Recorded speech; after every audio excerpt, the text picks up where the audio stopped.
Lately, I find myself feeling a little bit overdressed compared to the other acts. It's okay. I'm not exactly a small girl, and I've learned that the solution to thigh rub is, in fact, Armor All.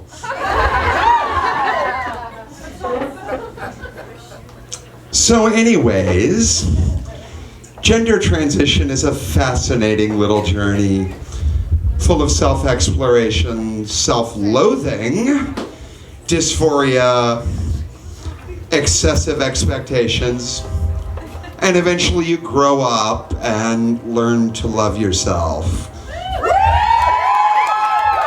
And that's what it's all about. Of course, you're going to get a whole lot of really good advice along the way. Let me think back. What was some of the great advice that I got? You're much too tall to ever wear heels. Whoops. Yeah, I kind of blew that one. Blend in. Yeah. Lay low and don't make a spectacle of yourself until you've finished transition. Strike 3.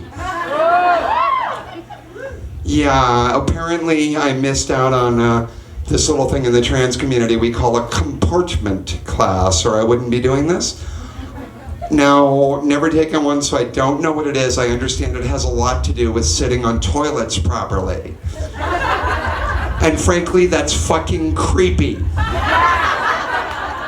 And frankly, if you're looking under the door of a toilet, of a stall, to see where my feet are, you're creepy. Just wanted to put that out there. So this is what we face.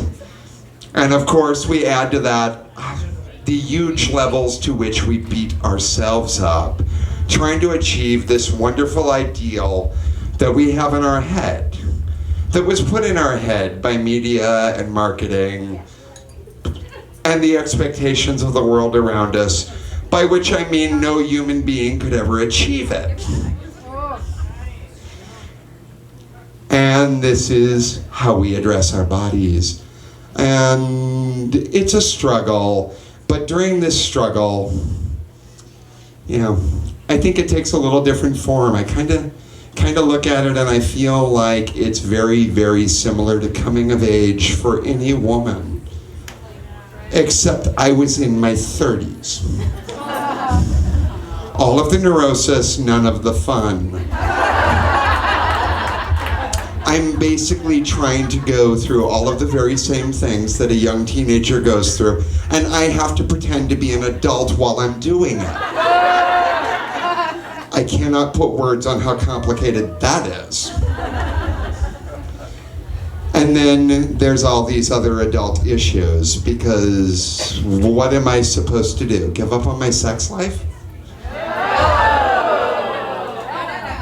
Yeah, that wasn't working for me. And of course, I got a lot of really, really great feedback from my own community on that as well. I was basically told that nobody is ever going to want to date you. Of course, if you pass well enough as a woman, then you could get a date, but you'll probably be murdered the moment you take your panties off.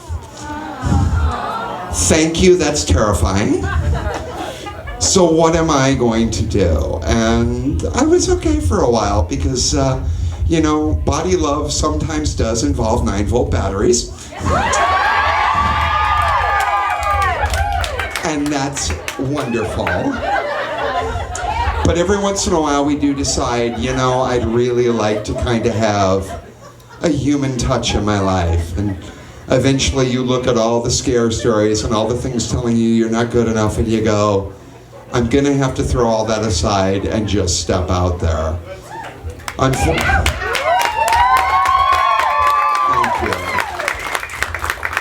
Unfortunately, that whole mingling in clubs and events thing wasn't paying off for me.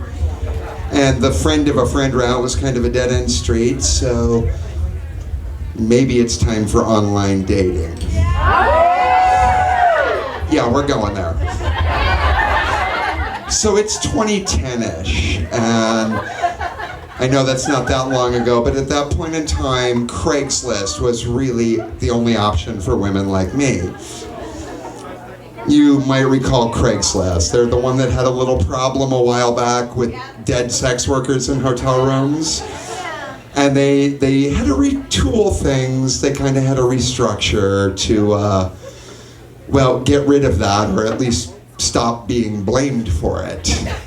And the way that worked out is it really changed the face of Craigslist when they canceled their adult services section. Specifically, all of the same creeps that were on Craigslist were still there asking for exactly the same things, only now they wanted freebies. Fabulous. And I do want to throw in there, I understand that there are some other options now. Some of the mainstream dating sites are getting on board and becoming more trans-affirmative, and I think that's amazing. Personally, I'm waiting until Just Farmers comes up to speed. Oh, we have skeptics in the room. Apparently, you've not seen me herd cattle. I can. So anyways, I go to Craigslist.com, and as a trans woman, I have two options. The first one being miscellaneous romance. And a view of this, apparently miscellaneous romance is a place where you can go and find a wonderful, loving, long-term relationship with a trans person or a group, or based on the title, a houseplant or major home appliance.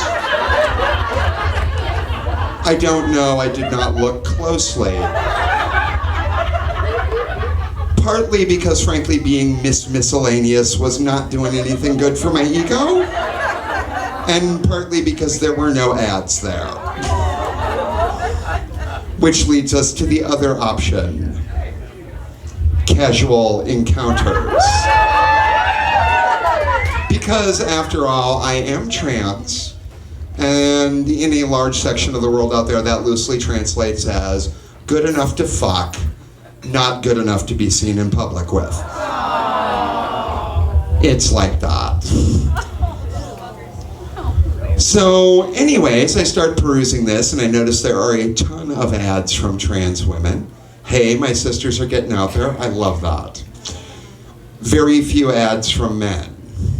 And that really didn't surprise me, considering, my sense of my own place in the world at that point in time. There's certain hang-ups in intimate relationships, things like, I have a dick.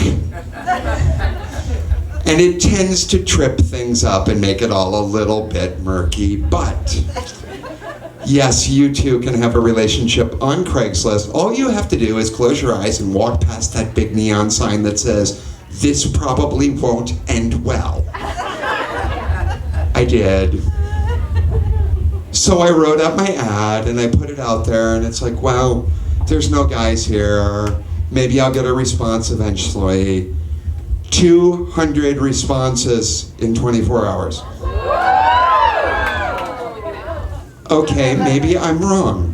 Maybe there is hope for women like me. Or maybe I'm overly optimistic because I now had to go through and read those. And they ranged from vile to creepy to dick pic. And I don't know if any of you are into online dating. Little secret I've learned, and I'm not saying that this should change your mind on anyone, but when they send you a dick pic, that means they like you. And it may be different on other dating sites, but that's as good as it gets on Craigslist. So I sorted all through all of this, and there were a few guys that weren't awful, or at least not immediately so. So I found a date. I found something good, or maybe I just gave up and grabbed at something. I don't know, sometimes it's all the same. And anyways, we go back to that whole good enough to fuck, not good enough to be seen with in public. You know, started out with the guys that wanted to meet in random restrooms. Didn't go out with any of those. That goes into the creepy department, but I was actually told by some gay male friends that that's kind of normal behavior for heterosexual males on the down low, which oddly did not make me feel better as a woman. But at least I know it's normal.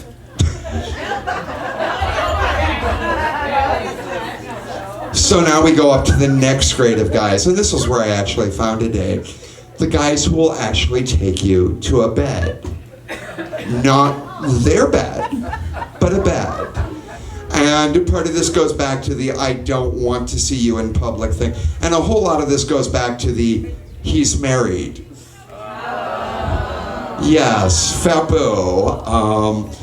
My best shot for a date are married guys with fake names in cheap motel rooms. Now, that's working wonders for my self-esteem. So anyways, I finally pick one, and we drive up, way up into the suburbs to some hotel along the interstate, because Craigslist dating is basically a random tour of all the hotels in 50 miles. And he seemed nice enough, and he wasn't freaking out on me, which I expected, and everything is good, but it turns out even he's kind of a creep. And believe me, there were a lot of earlier creeps. I mean, the things I saw in those 200. Well, you'd look good if you lost a few pounds. It's too bad you're too old. Well, you don't pass well enough. These things happen. This guy said none of them, so I'm thinking, we're good. We're all kinds of good here, so everything's going smooth, and he's not flinching at all. We're undressed, and there he is on his knees in front of me with his face in my crotch, and he looks up, and he looks me over, and he puts his hand on my belly and says, "You could really look fabulous if you worked out." Who says that? This actually happened. Yes, because when you're, Mr. Hetero Boy, on your knees in front of me, sucking me off, that would be the best time for a Planet Fitness pitch. You couldn't help yourself. You could not help yourself. Your desire to get screwed, okay, was overridden by your desire to body shame while you were naked. I really need you to think about that, and I really need you to think about that alone, because I'm just going to back off, get dressed, and leave right now, because this is not working for Claire anymore.